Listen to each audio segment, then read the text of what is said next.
18 is our Hebrew Israelite brothers and sisters. This is the high priest, L.D. Smith, the Watchman on the wall. Family, as always, grab that King James, but first and foremost, want to give a shout out to the whole family. Israel. That being said, family, we're going to go right into our teaching. Now, you guys know I always ask you guys to read along with us. I ask you guys to think about it. Think about the words that are coming out of your mouth. And I know that the Most High will give you clear understanding.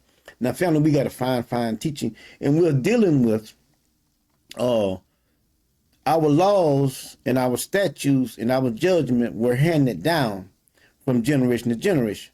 And this is the way that we, but see, let me cut through the chase.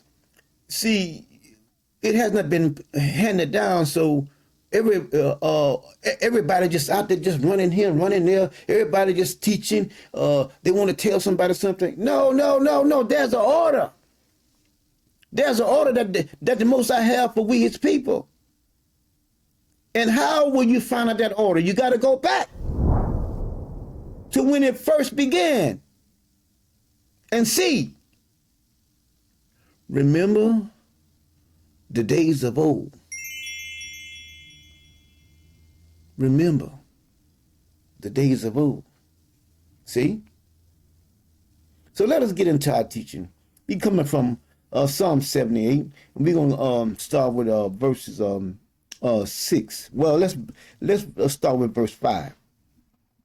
It says, "For he has established a testimony in Jacob and appointed a law in Israel, which he commanded." Which he commanded our fathers with an S. That's why he said, honor your father and your mother. See? This is what he's saying. See, because why? Your father and your mother passed the laws down to the children. It's right in the pages. To their fathers. Why? That they should who? Who is he talking about? The structure of the family. That they should make them known to. That's what Exodus chapter 20 is all about. Verse 12. Honor thy father and thy mother, that the days might be long upon the land which the Lord thy God giveth thee. It's right in the pages. It never changes. The fathers might make it known to the children. What? The law that was given in Israel, and the testimony that was made in Jacob. Pass it down to the children, that the generation to come might know them. That's the reason why you go and tell your children. Why? Because they should obey the law. They should obey the commandments. They should obey the statutes. They should know and obey the judgments. They should know and obey all these things that the Most High God commanded us to do, that they may know. But if you don't know now, and you will never know unless someone teaches you and tell you. And this is why I am here. I am here to go back to show you the commandments, the law, the statutes, and the judgments. That's why I'm here, to warn you from him, because he's coming. And this is the reason why look, you can see. Look at verse 6, that the generation to come might know what? Them, even the children which should be born, who should arise and say them. That's what declare me and say them. This the generation that is going to come up and be born, and then they're going to say them to their children. Once they get grown and have children, they're going to say it to their children. It's being handed down. But you can see that it has not been handed down in our generation. It has been lost and suppressed. But now it is here. It is here for we his people. And see, this is the love that the Most High talks about, that he had for we his people. He doesn't have any pleasure in any of us dying. But if we don't go back, you're going to die. You're going to be in that group that is going to awaken to everlasting shame. You're going to be in that group. Now look right here. Look what it says. Verse 7. That they might set their hope in who? That they might do what? Set their hope in God. And not forget the works. How will you know about the works if you don't go back? Of God, but keep his commandments. Not somebody else, but keep his commandments. Can't y'all see that? It's right here in the pages. It might not be as their fathers, a stubborn and rebellious generation, a generation that set not their hearts aright, and whose spirit was not steadfast with God. See that? It wasn't. It wasn't steadfast with God. It wasn't always on the Most High. They was hot now cold, hot now cold, hot now mostly cold. But look what it says here. The children of Ephraim, talking about Israel, being armed and carried bows, turned back in the day of battle.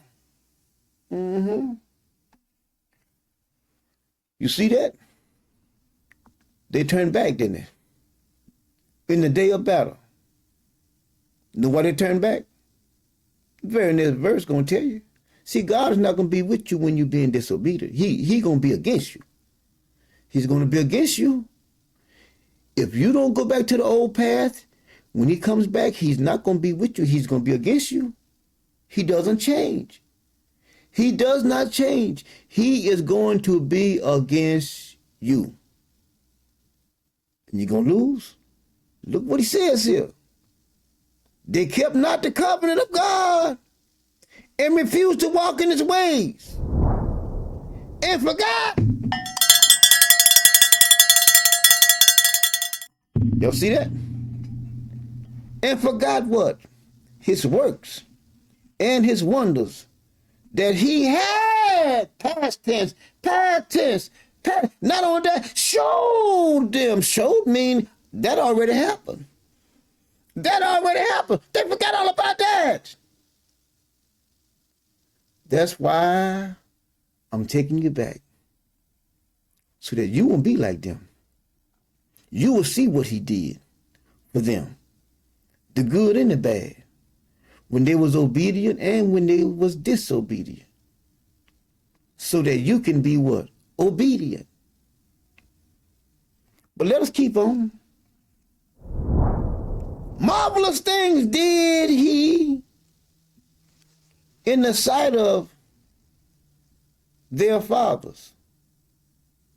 But their fathers forgot about it. They didn't pass it down to their children. They forgot about it. Why? Because they got preoccupied with something else. They started doing other things that wasn't pleasing to the Most High God. They went after other gods. They started doing, as they say, their own thing. Well, you know, the word on the street now is, I gotta do me. I gotta do me. I gotta do me. Yeah. You better do the Most High. You better forget about me, and you better do the Most High. In the land of Egypt and in the field of Zoan, he divided the sea and caused them to pass through, and made the waters to stand as a heap. They forgot all about that. Yeah, as time went on, they forgot to tell the children how he brought them through the Red Sea, how he had a pillar by fire at night, in a cloud by day. They got to tell their children how their fathers told them how he fed them in the wilderness for 40 years. They forgot to tell their children that their fathers told them that their feet never swole or swelled up. They forgot to tell their children that their fathers told them that their clothes never rotted out for 40 years. They forgot all those things. But I'm going to bring it back to your remembrance here in the next teaching. Let's see how much time I got. Okay, let me see. All right, okay. Now let's keep on going here. He says, in the day also he led them with the cloud, just as I stated, and all night with a light of fire. But they didn't tell their children that their fathers told them about that. But I'm here to go back, show you, and tell you about all the wonderful things that the Most High did concerning we, his people. And to also inform you that he never changes. That he came and got them out of that Egypt. And he's going to come and take us out of this Egypt. He's not going to change. He's not going to change. And that's the good thing about the God that we serve. Our ancestors called him the faithful God. Why? Because he always did what he said he was going to do. When the times were hard, he never came up MIA. No, he was always present. He was always there. But we'll trust individuals that we can see and walk on 2 feet in trouble, and they're the ones that will come up MIA. But the Most High God will never come up MIA, because he loves what he has created, a people for himself, a people that will glory in him.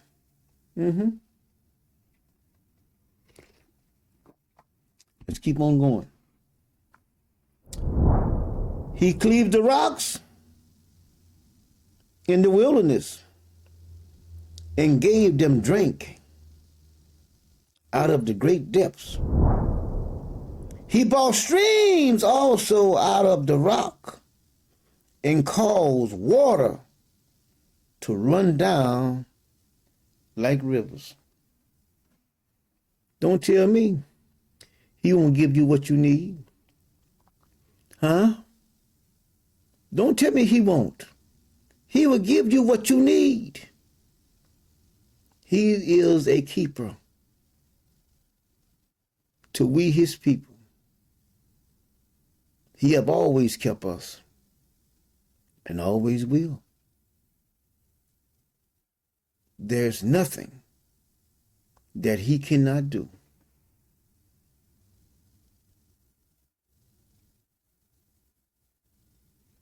But he will not lie to us. He will not lie. Now let's keep on going. We're going to do one more, and then we're going to move on. All right? And they sinned yet more against him by provoking the Most High in the wilderness. And they tempted God in their heart by asking meat for their lust. And that's what it is. You could be in a situation and you don't like it. I don't like it. But look, God is providing. He's providing for you in that situation. But I don't like that. I ain't satisfied with that. And see, that's what happens. See, one will run off here, God has something for you right here. He has the best for you right here. And you say, I'm not satisfied with it. I don't want that. I don't want that. So now you're tempting him. You're tempting him because of your lust. Because of what I don't want what you gave me. I want something else, just like a spoiled brat. Just like a spoiled brat. I don't want that. I don't want that. I want this. He's saying, no, I want you to have this. So what you do, you provoke him to anger because of your lust. Yeah, they spake against God. They said, can God furnish a table in the wilderness? I'm already taking care of you. I've been taking care of you ever since you came out of Egypt. I've been taking care of you ever since you came out your mother's womb. I've been taking care of you. But now, since you're able, you have came to your own level of consciousness, you say, well, now I can think for myself. I don't want that. I want this. That's what happens. Can God furnish a table in the wilderness? Yeah, you saying, well, he ain't. In reality, he ain't who he say he is. I don't believe he is who he say he is. He's letting all this happen. You had water. You never was hungry. You never was thirsty. What more could you want? Well, I don't want what you have given me. Y'all see it? And this is all the way across the board in every aspect of life. This scripture right here. I'm not satisfied with what you gave me. I want something else. Why won't you wait? Why won't you wait? But family, we're going to close out there on this one here. And we're going to pick back up, okay?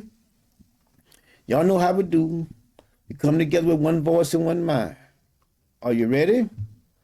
1, 2, 3. One word, one God, one people, one love, lead God. All praise, family. Now, always go back and ponder. Look at it again, listen to it again. And I know that the Most High will give you clear understanding. Until next time, we say we love you from the high priest over the whole house of Israel. Shalom, family. Subscribe if you believe we should only obey the voice of the Most High God as commanded and no one else.